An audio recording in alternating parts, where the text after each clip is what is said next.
Well, hey there, automotive enthusiast friends, driving enthusiast vehicles all around the planet Earth. You've done it once again. You hit the play button on yet another... Kevin, another inimitable episode of V8 Radio. Inimitable? Inimitable.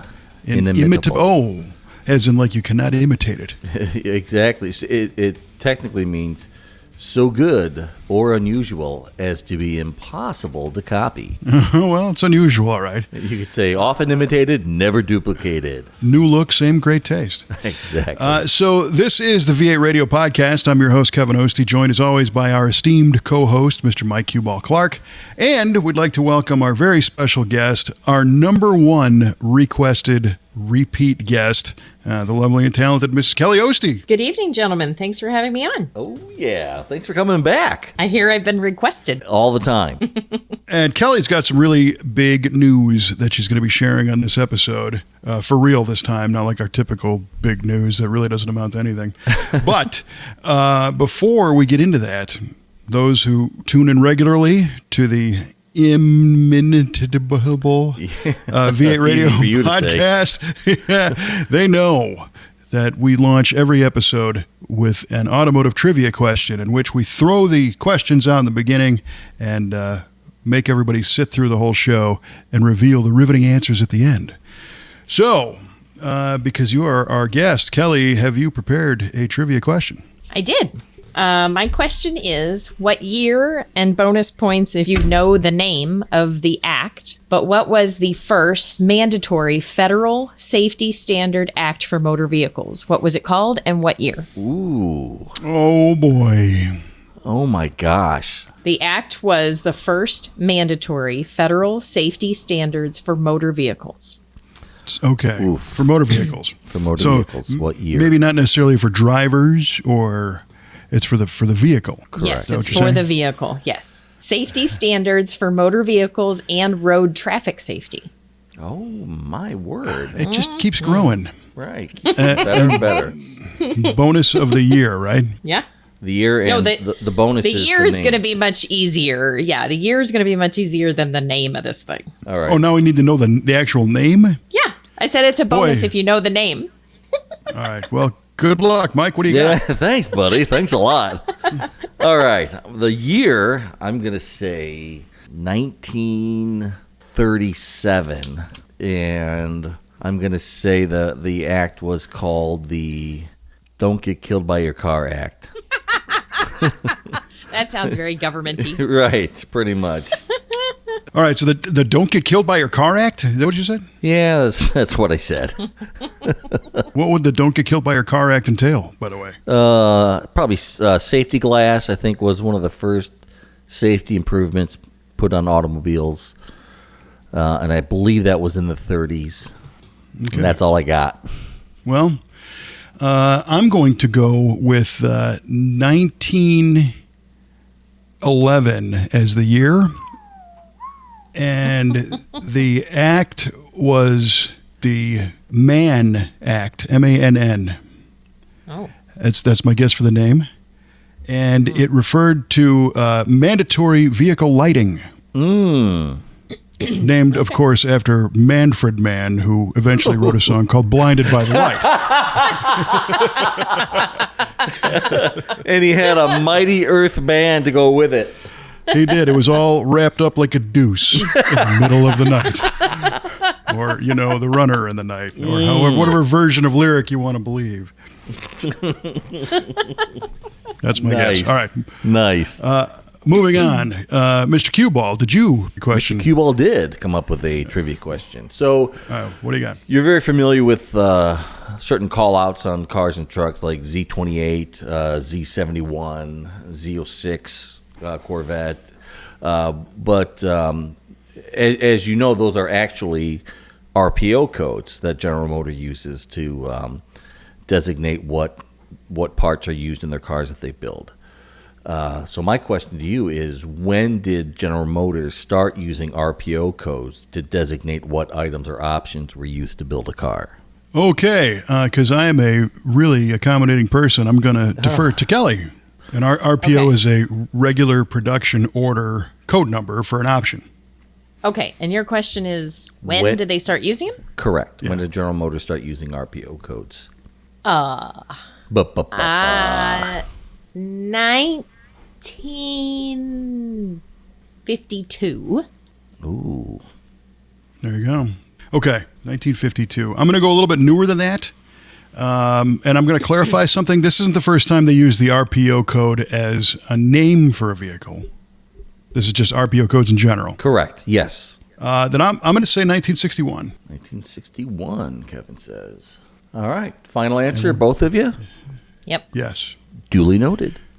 Okay. All right. I also prepared a trivia question haphazardly at the last minute before we went on the air here. So you both are no doubt familiar with the Boss Mustang, right? Boss 302, Boss 429. Mm-hmm. There was another car that appeared in an advertisement that was called the Boss in the advertisement. That was not a Mustang.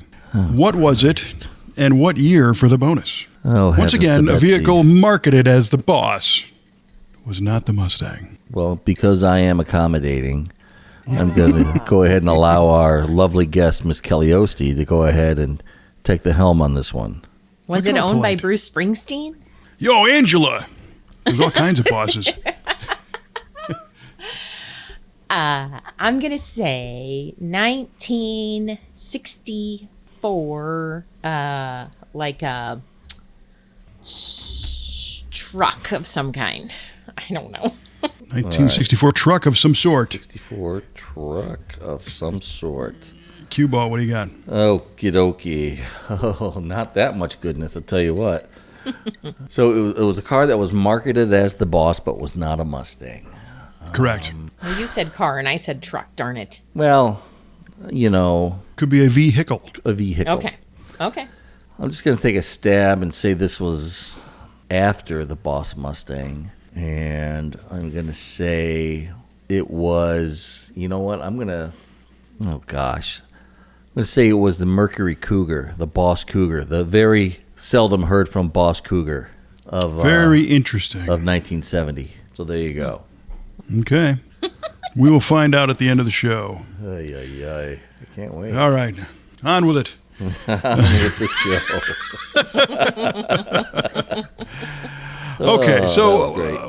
welcome back to the VA Radio Podcast. And our special guest, Kelle Oeste, is a very busy person in the V8 Speed and Resto shop and in the industry in general. And I'm excited to have you announce to the world that you are currently in a campaign. Tell us for what and what's it all about? I am currently on the ballot for the SEMA Board of Directors.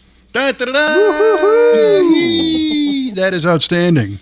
And I think it's important to kind of articulate what that's all about. So you were nominated to be a candidate, right? Yes. A very dear friend of mine, actually a couple, but a very dear friend recommended that I apply. And she suggested it to other people and got me an application. And then I asked a lot of questions and debate about it for a while because I really didn't know what being on the board of directors of SEMA meant and how often they meet, what's their agenda. Being on the Hot Rod Industry Alliance Select Committee, I had been presented with the SEMA board has 9 strategies that they try to focus on. So I had to look at that and say, is that something that I want to get behind and agree to help the board try to accomplish for its SEMA members? So I filled out the first application. I was approved to continue, so I filled out a second application. And then I had 2 sets of in-person, over Zoom, but in-person interviews. Then I guess the committee, whoever they secretly are, got together and decided who was going to be on the ballot. And at that point, once you're on the ballot, the entirety of the SEMA membership gets to vote, but each company only gets 1 vote. So we all know large, giant companies in the SEMA realm of things. For example, if I'm not mistaken, GM gets 1 vote. Wow. Ford, yeah, Ford gets 1 vote. Holly, another giant corporation, gets 1 vote. Holy cats. Yeah, And you know higher ups at all 3 of those. I do. Hey. First of all, just the fact that you landed on the ballot is very impressive because you did It's go a through huge honor. some stringent requirements and the interview process and all that. Tell me what that was like. So the applications, the first one, I just kind of spoke from the heart and said what I thought the right answers were. The second application got a little bit more in detail and asked more questions about what I intended to do if I did get to the board. And then the in-person interviews, they were very nice people, but they were asking some really tough questions and just, different topics that might be viewed as controversial for me, but they are an agenda for the SEMA board. And what happens when you get onto the SEMA board, you kind of have to take off your company hat and you have to take off the hat of what what your passion is. And you have to say, okay, what serves all the members the best? And so they asked those kind of tough questions. It's like, okay, well, I don't know a lot about that topic because it's not in my realm of what I do every day, but I'm willing to learn it. So I think that made an impression. We're going to go from this granular level up about 35,000 feet and say, let's talk about what is SEMA and what's the board? Why do they need a board? Who are these people? Well, SEMA is an organization that represents automotive aftermarket, manufacturing, primarily marketing companies. And we are a SEMA member. We're actually a member twice. We have the video production company that is considered a media member. And then we have our shop. So our shop is a separate entity and separate SEMA member. And SEMA organization benefits both of those companies as well as a ton of other companies. But I think the largest membership is manufacturing companies. Wait a second. So that means we get 2 votes, right? Oh, yeah. Look at this guy. Oh, yeah. I'm scheming. I'm angling, man. We're going to win this thing. Sharp as a cue ball. Vote early, vote often. It's just the Chicago way. You got it. Well, so that's a very important point, is that the mix of companies that are SEMA members really is anything and everything that has to do with the automotive aftermarket, which in that definition is as soon as the vehicle is made, anything that happens to it after that is bolted on, even repair parts, appearance parts, tuning, performance, racing, personalization, accessories, and it doesn't matter if it's a set of wheels and tires or an exhaust kit or a rack to help you go camping and hunting or to tow or something to get better fuel economy or a safety feature or lighting. So, I mean, it's like everything, plus all the service companies that go along with it that do, like I said before, tuning, and you can be an appraiser, you can be a restorer or an installer or a builder, and that's kind of where we fall in. Yes, we fall into all those categories, which got a little confusing when I was applying because they were like, what category do you want to fall into?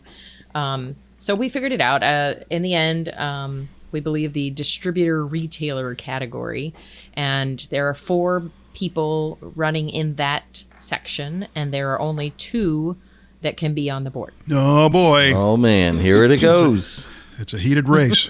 Okay, so the Specialty Equipment Market Association is an association of all these aftermarket companies. And so what's the point of associating all these companies? Because membership is not mandatory. In fact, it's all volunteer, right? You got to sign up to be part of this. Why would you want to join? I think it just has a ton of benefits, and the 2 or 3 that are the most important to me. Everybody uses the word networking, but to me, it's a community. We have been in the automotive industry for more than 20-something years, and we've established professionally, and we've established these friendships where everywhere we go, we know someone who's exhibiting a car or someone who built a car or someone who made a part that we need. And it helps us in so many ways, just knowing who to call for what. And then it's a friendship. It's the camaraderie. And every time you go to any kind of a car show, you make friends, right? Well, imagine that in a professional level. And if you're having difficulty in business, there's 20 people you can call. If there's, how do I get this specific part made? Well, you send a message to your buddy at SEMA, and in the SEMA organization, or somebody you met at Hot Rod Alley at the SEMA Show, and he knows the guy to call. And that to me is the networking. That to me is the community. That's the most important part of it to me, because it is all about the people. The other part is there is a wealth of knowledge that is available in the automotive industry. And I used to believe that it was, the senior members, they had all the knowledge, and we got to get that knowledge from them.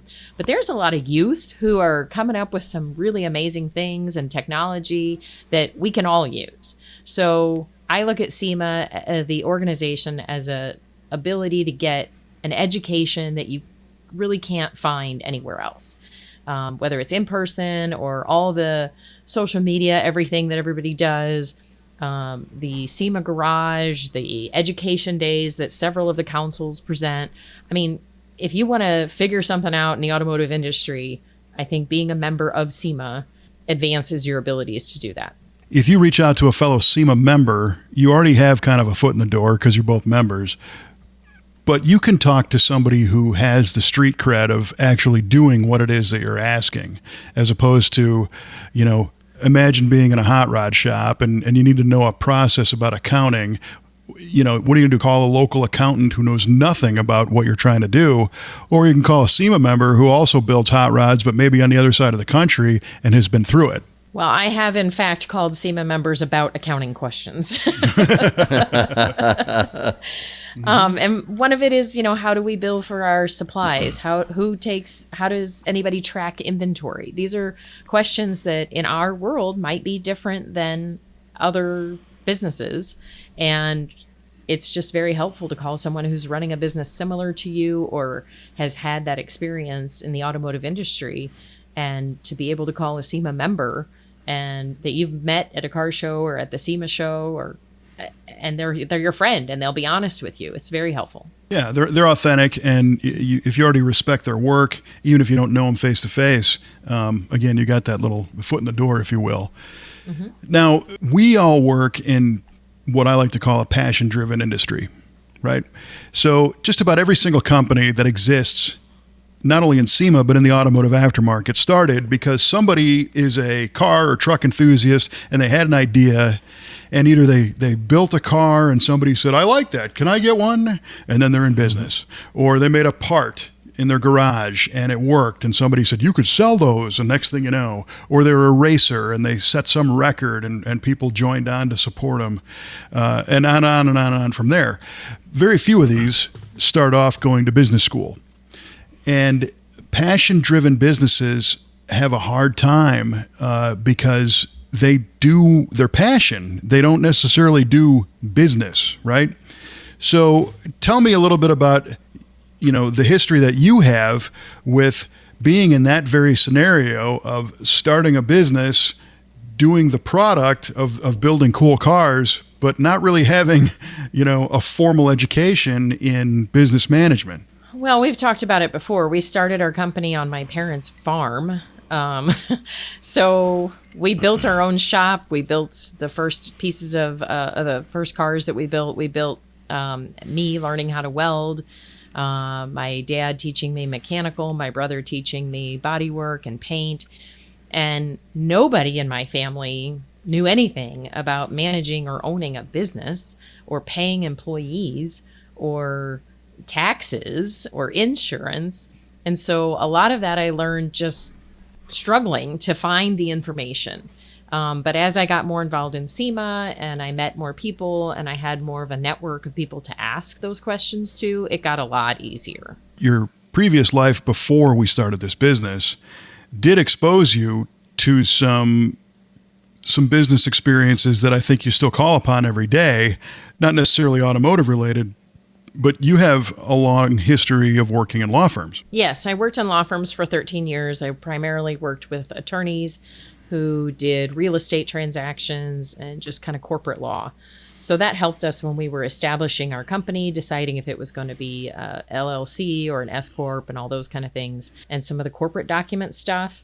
But I still didn't know about paying taxes and things like that. However, my ability to be very organized, computer skills, and things like that did help us out quite a bit. I also think that by being in those environments, you consciously or not recognized that a well-run law firm, and you worked in some big ones in Chicago and Los Angeles and St. Louis, they have different departments with specialists in each different department that do different things. And I think that was one of the first things you brought to our shop business as we started to grow. Yes. Realizing, now today the saying is right person, right seat, but realizing that I couldn't build the entire car myself, that I had to hire other people who were smarter, more knowledgeable, had better skills than I did. And then eventually as we grew, it found that my strong suit was in the office and managing the business and growing it, versus, I love to weld, I love to wrench, but my strong suit is definitely managing the company. And you do it well. Thank you. You betcha. There's a proven track record there, which is, Yeah. it's wonderful. And some of that is, the skills learned over the years, but also the perseverance and the mindset of this is going to work. But Well, that comes from the farm. well, that's just kind of the DNA of who you are.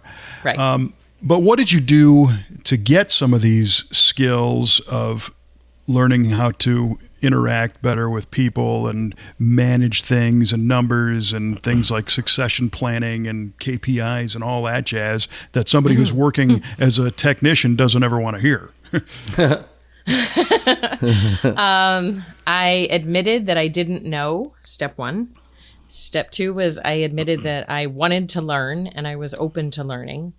And I started asking a lot of questions. And I found that some people might have been able to answer one or two questions, but I actually kind of went back to school. I did it all by attending seminars and conferences, and then I actually hired a consulting company. And the word consultant scared the heck out of Kevin, but it ended up being kind of, they called it a Masters of Shop Ownership. And so I kind of got a master's degree of owning a shop, but of my shop, instead of learning all kinds of other things. I learned about how to read my financials better and how to know if my company is making money and what to do if it's not, and what percentages you should be making on different things. And their targets, their goals, but that taught me how to track KPIs and efficiency and effectiveness. Those would be key performance indicators there, Mr. Cuball, in case you're wondering. I have it written down here. It also taught me a whole bunch of other things. And from there, I did that program in about 2.5 years. I was the fastest graduate of the program. Of course you were. No. Of course you were. As the instructor would give me homework, I would do it, and then I would be like, can I go to the next week's homework? What's next? Give me the next thing. And in that process, I met several general repair shop owners, truck repair shop owners, collision shop repair owners, and got to learn from them how they do different things in their business that's different than the restoration shop. So that started a different kind of network than I had been in. And then after I graduated from that, I still wanted more. I still wanted to learn a lot more. So I became a member of Vistage, which is a chief executive officer group led by what we call a chairperson. I think there are 15 of us in our group, and the value of the company is a factor, and you have to be like a C-level person in your company or an owner like I am. And there we meet once a month. There is no one in the group who is anything related to automotive except me. We have a wide variety of businesses, and anywhere from a couple $1 million all the way to over $1 billion. And we sit and talk for a day once a month, and we have specific topics, and we process issues, we call them. And sometimes we have guest speakers. And I love those meetings. I come home from those meetings with so much new ideas. There's a couple key things that I've learned from Vistage, and one of them was a book called Traction, and it's the entrepreneur's operating system. And I think we're going on a year and a half now. I self-implemented it because we are a small business, and I bought the book. I bought the book for all of our team leaders. We distributed it. We read it kind of together. We worked on the tasks together, and it developed basically a 10-year plan for our business. And after you develop the 10-year, then you start working on like marketing strategy, 3 1-year plans, and we implemented our core values. We came up with a mission statement, and I feel like it drastically changed and improved our business so much by creating this EOS process. But I learned that by going to Vistage meetings, and I learned so much more about managing employees, running our company. I work with a fractional CFO now because of Vistage, and learning where to get the help that we needed to consider should we continue to grow and how in the best way. I remember the day before you went to your first Vistage meeting, you're like, I can't do this. I can't go to this.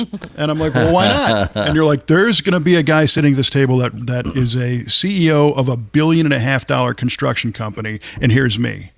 And I said, you need to go because you're going to find out, you're going to learn stuff like crazy. And you went to this thing and you came back and you said, I don't believe it. We all have the same problems. How about that? It did. So one of the times that meant the most to me was we were all sitting around the table, and the president of that construction company had an employment issue, and we all contributed to the idea that ways for him to solve this employment issue.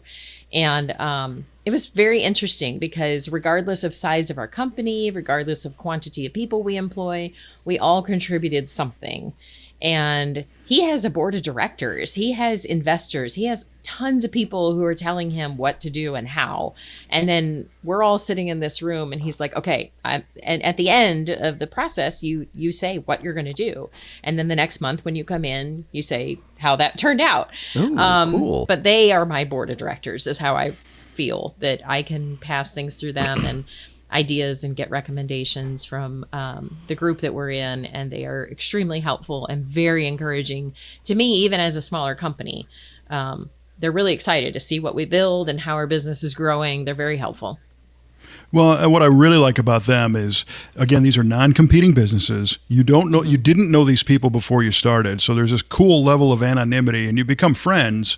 But Yes. There is no incentive for you to pull a punch in a feedback for somebody else, as it's the same for them to you. So you get people that are at the top level, they are owners and CEOs, so they're qualified.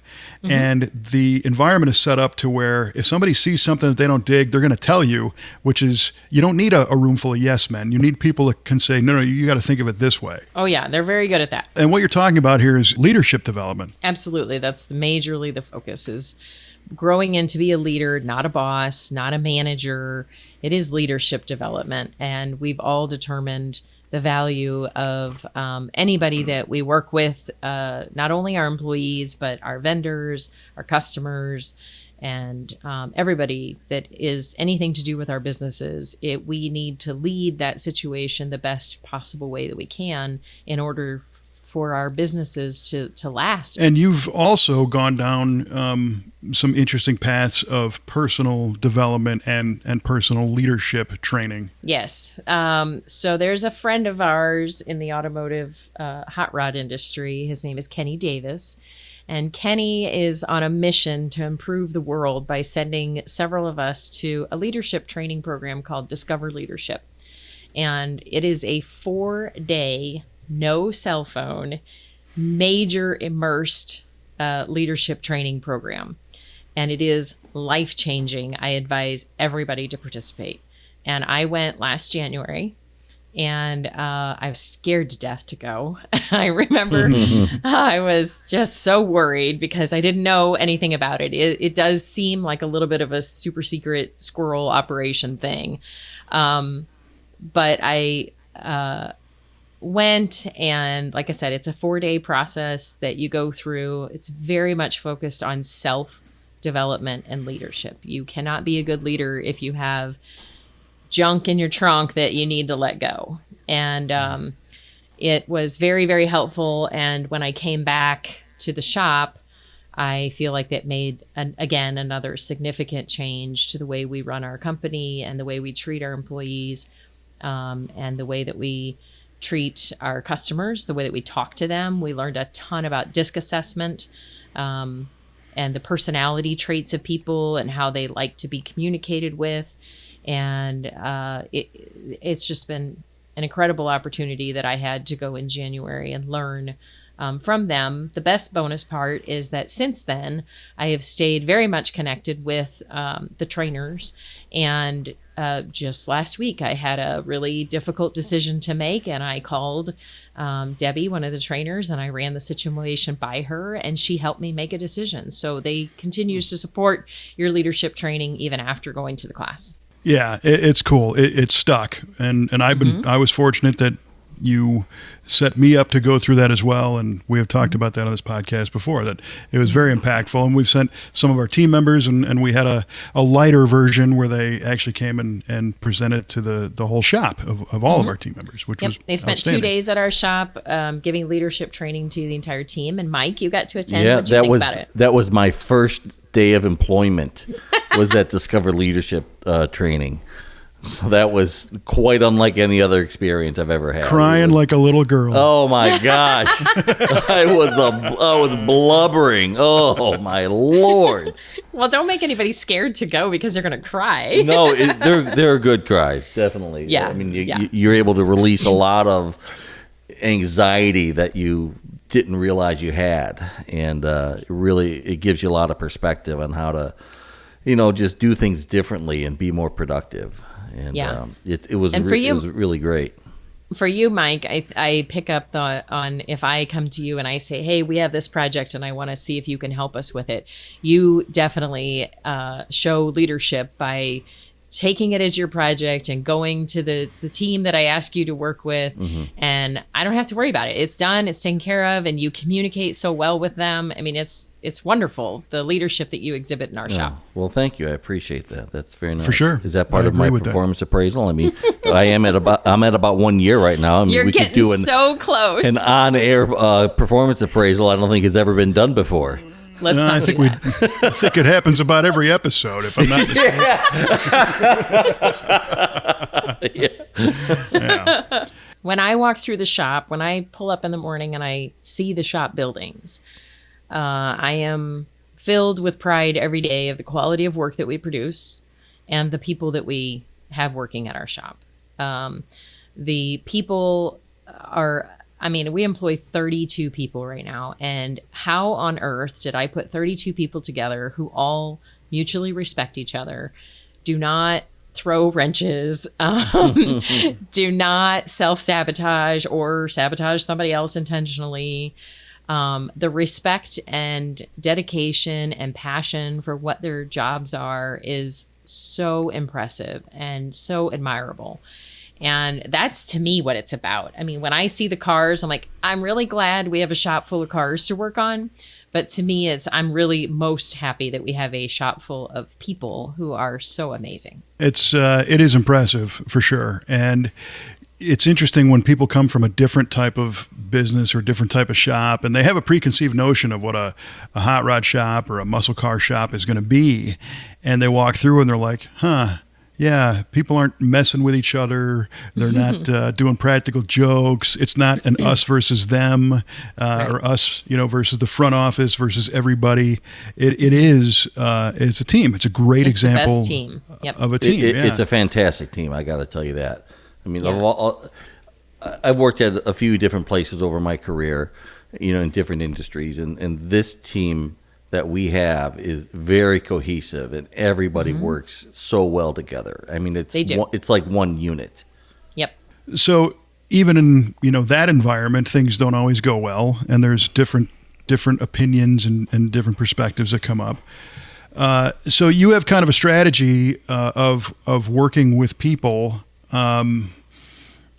I was guilty of this and sometimes still am, where somebody comes to you and you just want to solve their problem and send them on their way. Right. But you approach things differently.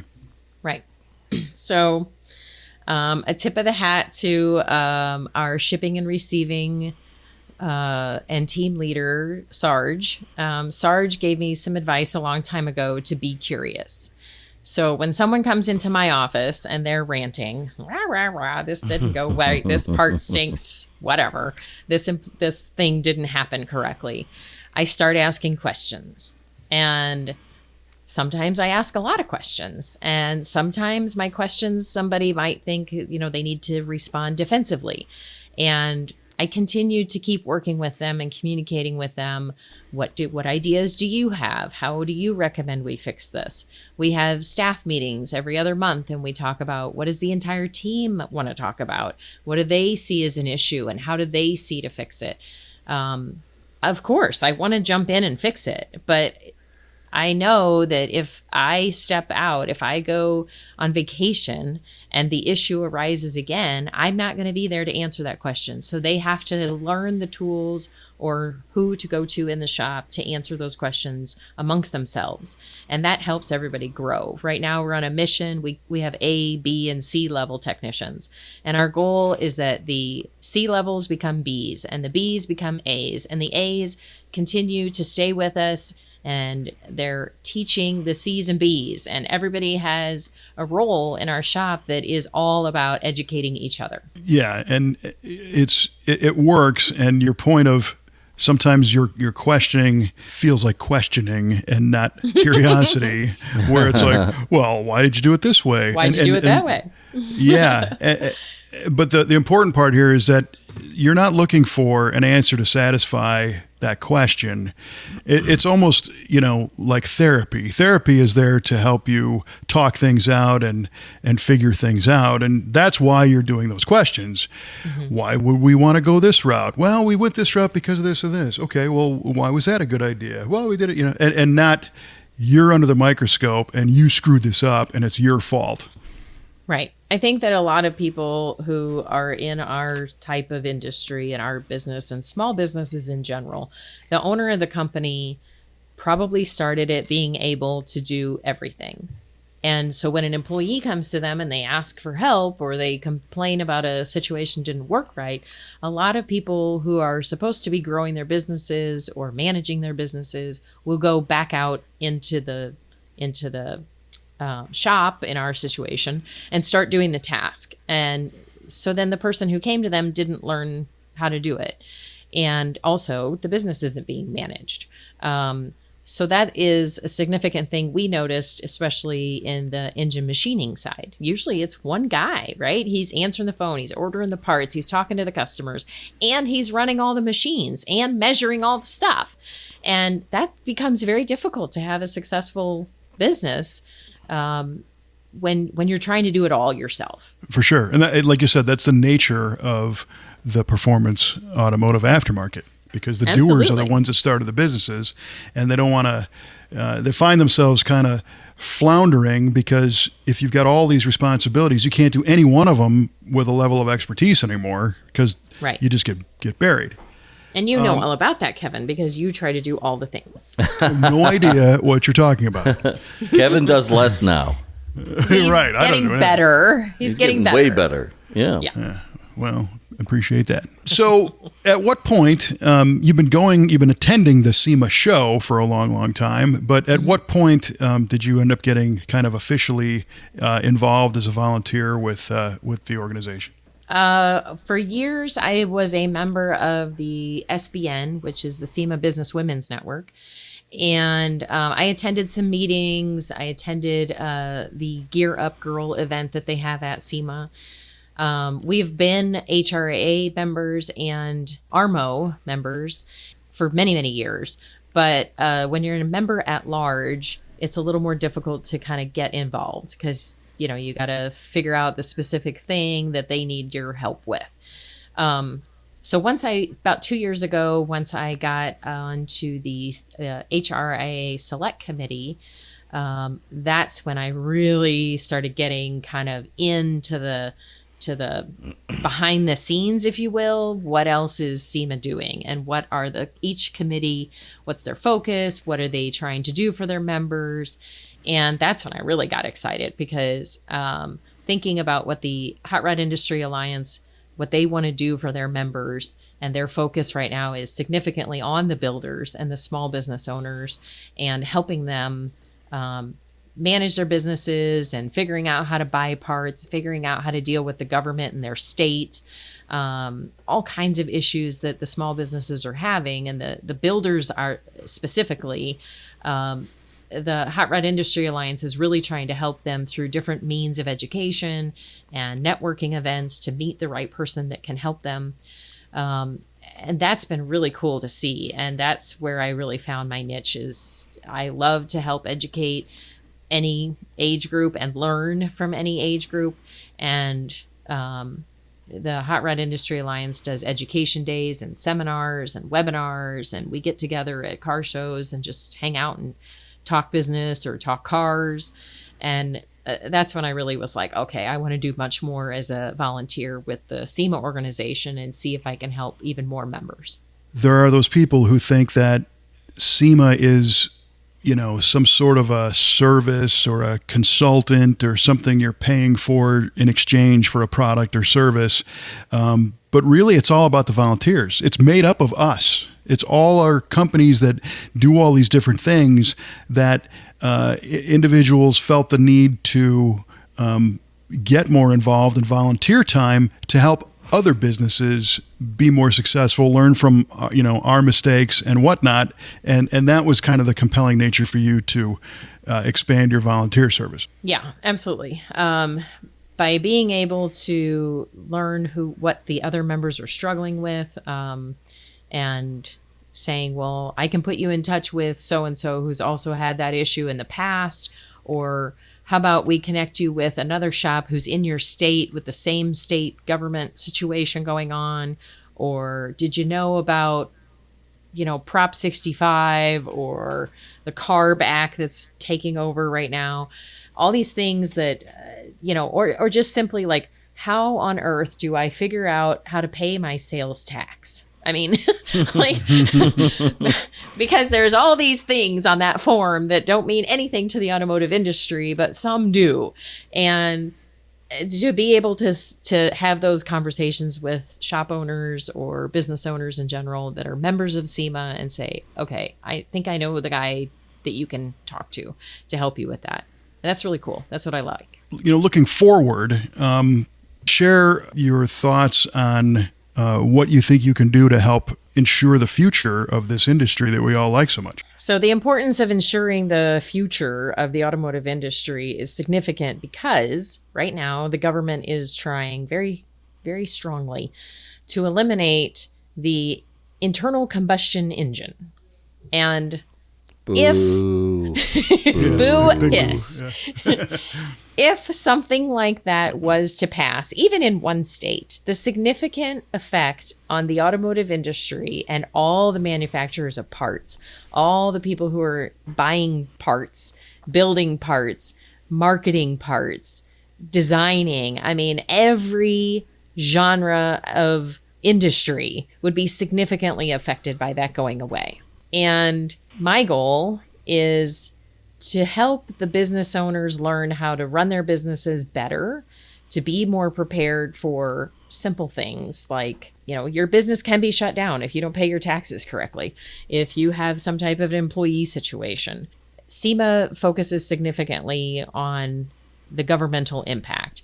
And as a small business owner, anything government related is A, scary, B, very complicated to me, and kind of overwhelming. And I think I'm a small business owner. What can I do? How can I have any effect on this? But when I join with SEMA and all of the SEMA members, the voice gets much larger and much bigger and listened to much more. And that's my focus and my drive to be a SEMA member and to encourage other people to join, is to help us get this larger voice to accomplish more together. Yeah, I dig that. Perfect. Because you're right. You just think the truck drivers alone. Look at how much automotive related items are on trucks tonight going to somewhere. And the trucks themselves. and the trucks themselves and everything that's being built, everything that's being designed. You don't have to be just a mechanic to be in the automotive industry.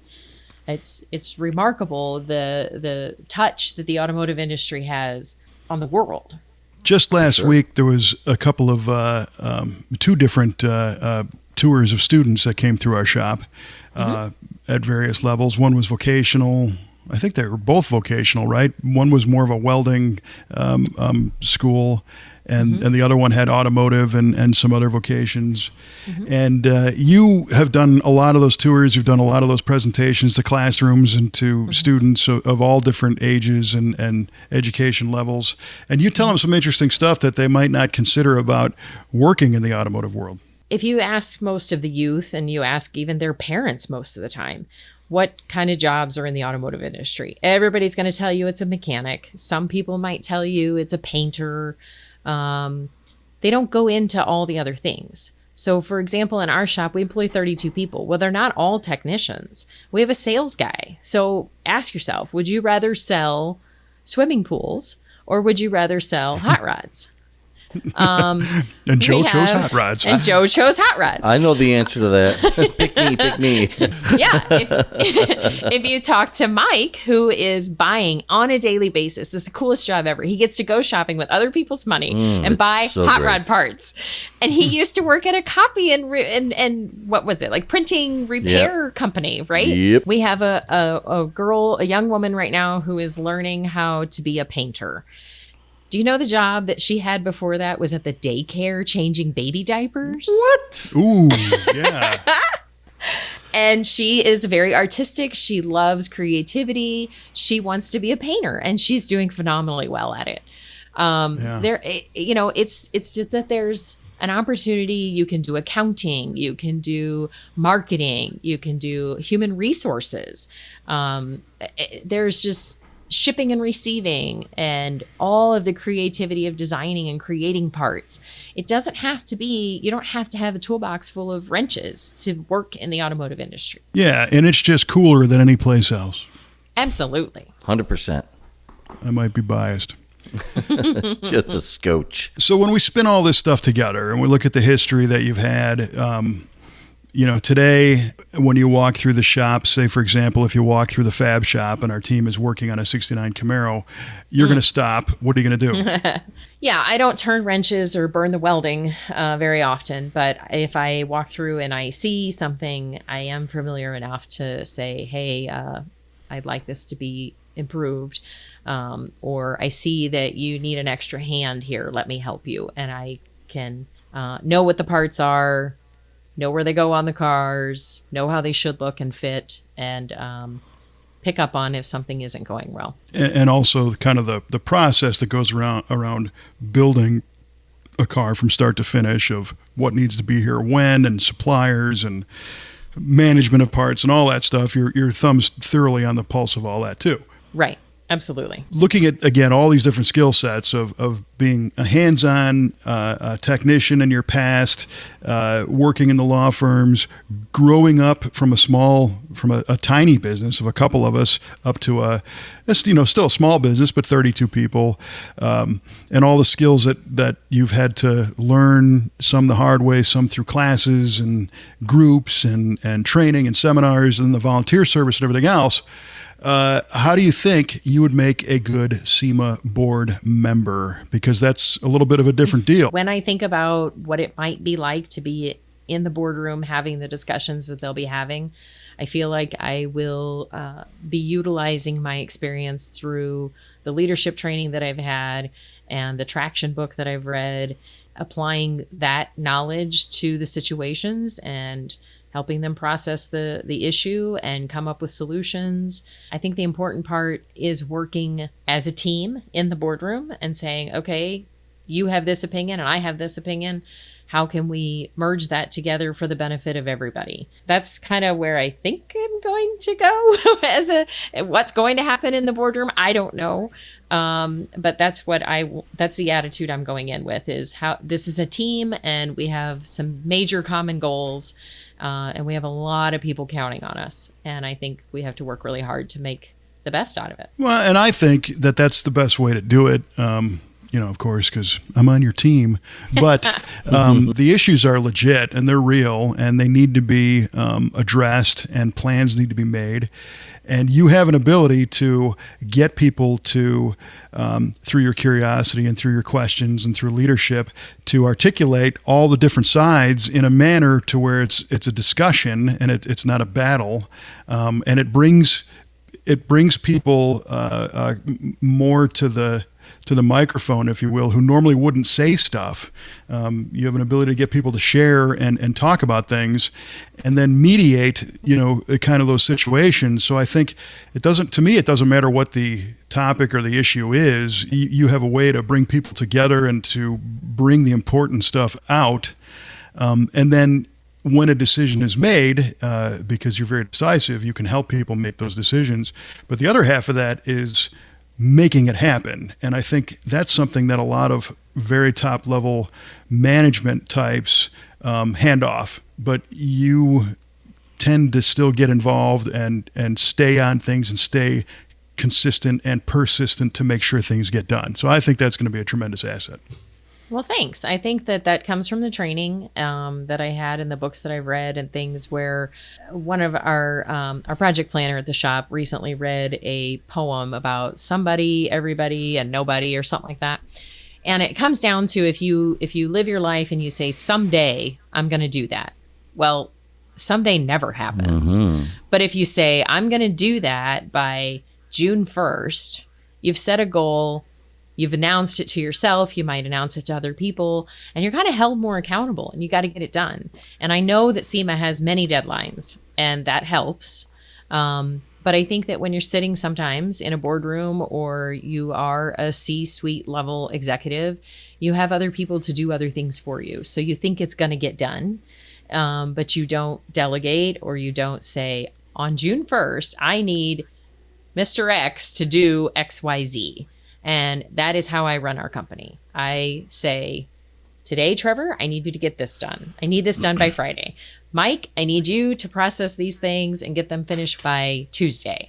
And so I'm delegating, I'm saying what the task is, I'm saying who's going to get it done, and I'm saying by when. And I think that the SEMA organization has those deadlines. They have that structure. And there is no someday, there is no somebody. We've got to get it done together as the board of directors, as the members of SEMA. These tasks have to be assigned deadlines and goals and get them done.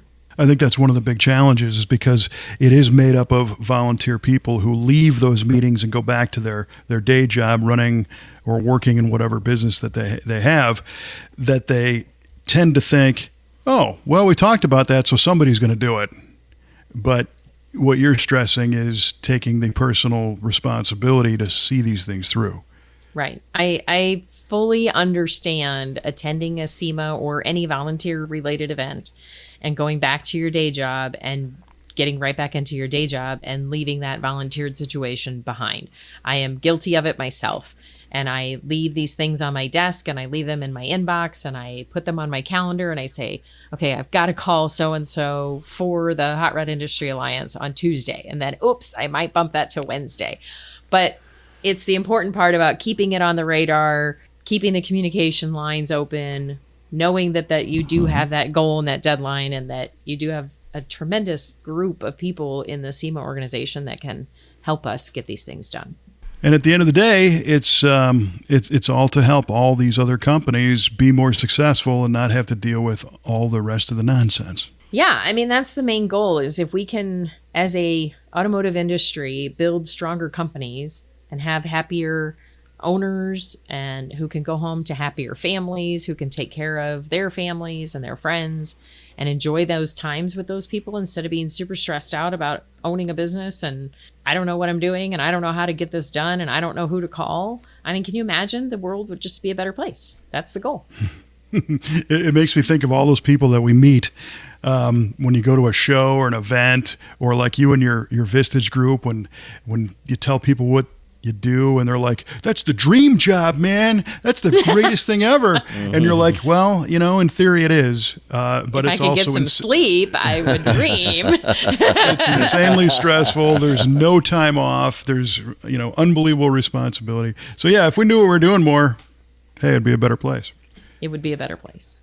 So I came up with a campaign slogan for you that I don't know that you're going to use, but it's something that's been said before. Kelle Oeste, no jacking around. That's a great campaign slogan. I love it. I'm not sure I should use that. No? Okay. How about a better future for the automotive world? It's my goal. All right. Well, the cool thing is that, again, if you belong to a SEMA member company, one company gets one ballot. And if the ballot ends up in the junk mail pile and you can hear this, grab that ballot and get it in the hands of whoever is the person that makes that vote. And if you feel that what Kelly's saying resonates and makes sense, and you think that she's going to be a worthy contributor to the board of directors, consider checking one of the boxes that's got her name by it. If you feel that Kelly's contributions, or more importantly, her ability to help make a good decision for all of us that work in this industry when the time comes to be able to make it, to help the board flesh out ideas and gather facts and present everything and look at things from all sides and be forward thinking. If you think she can help in that, which I do, shoot her a vote, and that'd be cool. That would be very cool. I would appreciate it very much. And I will do my very best to support and help everybody. Well, we already know that. I know that's a fact. Yep. I also know that people are wondering when they're going to hear the answers to these riveting trivia questions. That we got the show off to such a speeding start out of the gate. So, Mr. Cueball, can you review the questions for us? Sure. So Kelle asked us what was the year, and for the bonus, the name of the first federal mandated Automotive Safety Act. Mm-hmm. And Kevin said 1911, and it was called the Mann Act, after our good friend Manfred Mann and his Mighty Earth Band. And I said it was 1937, and I called it the Don't Get Killed by Your Car Act. So how wrong were we? Okay, it was the National Traffic and Motor Vehicle Safety Act. Wow. Simple. Was enacted in the United States in 1966. What? Come on. To empower the federal government to set and administer new safety standards for motor vehicles and road traffic safety. The act was the first mandatory federal safety standard for motor vehicles. Okay, I feel bamboozled. No, you know why you feel bamboozled? Because you didn't pay attention, and neither did I. The key word there is federal. Federal. That's the first countrywide act, as opposed to every individual state who in 1911 enacted the Mann Act for being blinded by the light. But that was not federal at the time. So, all right. Well played. Federal. Oh, brother. That's fabulous. All right. So I asked y'all, when did General Motors start using RPO codes to designate what items or options were used to build a car? Mm-hmm. And Kelle said 1952. And Kevin said 1961. I was going to accept. There's two answers I would accept. So the first correct answer is GM first started using RPO codes in the 50s, so 1952 is correct. Yay, me! And in 1970, they started using the familiar alphanumeric codes that you see on all cars today. So Kevin, unfortunately, 1961 is not correct. BS on your 1970. No, by the way, listen to me. That's when they was exclusively the alphanumeric. I know you're gonna go to 1969, but they were. I'm gonna go before that. There were there were alphanumeric ones, but there were also 4-digit ones. 1970 is when they were all the alphanumeric designators. So don't give me your wait a minute. Wait, nonsense. You're still not there yet. I'm there. I'm all there. You didn't say RPO code of 3 letters. I did. It's still an RPO code. It's still an RPO code. If you assumed it was 3 letters, that's on you. No. Yeah. So what's a Z28? It's an RPO code. Yeah, started in 1967. Yeah, and there were other RPO codes building a Camaro that were 4 digits, not just the Z28. So what was the difference between a 4-digit and a 3-digit? Well, if they're both 1 RPO digit. codes. I thank you. 1 digit. Jesus Christ. You didn't say 3-digit RPO code. No, I didn't have to. It's an RPO code. There was a 4-digit RPO code in the 50s, and in 1970 they were all exclusive the alphanumeric. In See, and I came up 67 with it there was a because- mix of both, but 70 was the exclusive use of the alphanumeric 3-digit RPO code. It doesn't matter. It's still an RPO code, whether it was from the 50s, 60s, 70s, or whatever. Okay, so I'm right. Excuse me. Well, they started in the 50s. Those are, in fact, That's when RPO they codes. first started using it. I said 61. They were using them then, so yes. Right? So I'm right. Yeah, you're wrong. That's absolutely correct. You're wrong. Are we going to have to get Trevor on the line? Trevor, we need a ruling.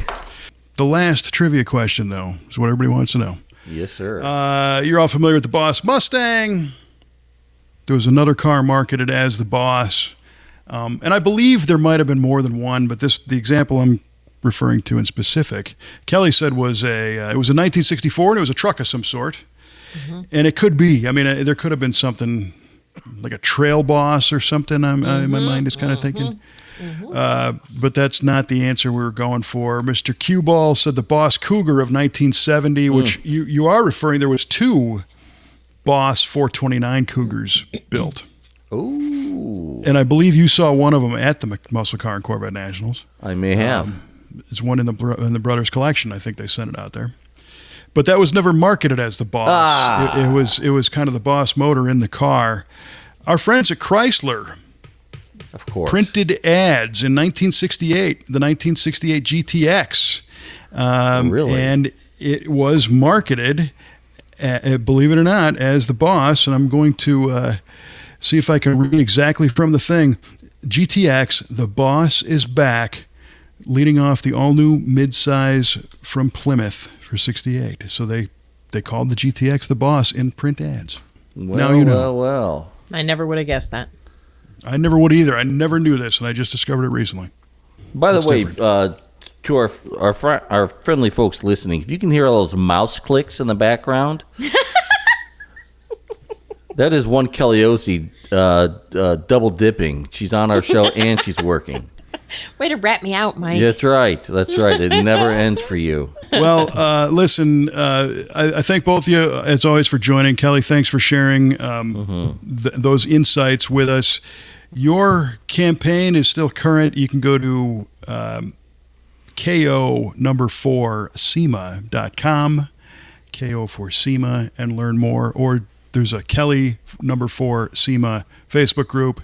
They don't give you a whole lot of time to campaign, so the window's pretty tight, but I think those pages will probably stay up for a while anyway. But and again, if you have that opportunity to vote, vote for KO. Maybe there's another, the big knockout, some kind of thing we could have tied in there. Yeah. And all of those things you mentioned on the social media and the marketing campaign for this election would absolutely not at all be possible if it wasn't for the legendary Kevin Oeste. Ooh, legendary. Thank you for your assistance and expertise. There's another job in the automotive industry. Look what Kevin's doing in the automotive industry, creating television shows and podcasts and marketing and media and website designing and graphics designing. Those are all careers. Campaign and he's doing all of them, and campaign manager. He does them very well, and I appreciate it. Yeah, right. We'll find out if it was effective, I guess, when you take your seat at the board. Yeah, I think I learn in early June, right? Oh, wow. That is soon. Yeah. Yeah, a couple weeks away. Yep. Oh, boy. All right. Well, we appreciate you tuning in to the V8 Radio Podcast, as always. If you like this whole thing, be sure to check out Kelly's website. You can subscribe to this show. If you listen on Spotify, they've got a thing now where you can leave comments and questions from the phone app, and we get those. I forward those to Mr. Q-Ball, or I should be. And we can answer those directly. Of course, Apple and all the rest of them. The Facebook page, v8radio.com. You can see the cars that we're working on at the v8speedshop.com website and on V8 TV on YouTube. We're putting out a lot of new videos. We put out 3 videos this week, Mr. Q-Ball. Did you see that? Yeah, I saw. They were pretty cool. So what are you in for us? So you'll have to check those out, and we appreciate you following along. And that's all I got, friends. That was a lot. Final words for the at-home players? I just say someday never comes. Make it happen now. Make it count. Make it count. There you go. All right. Well, for Miss Kelle Oeste, Mr. Mike Q-Ball Clarke, I'm Kevin Oeste. Thanking you for listening and reminding you, Kelle Oeste, no jacking around.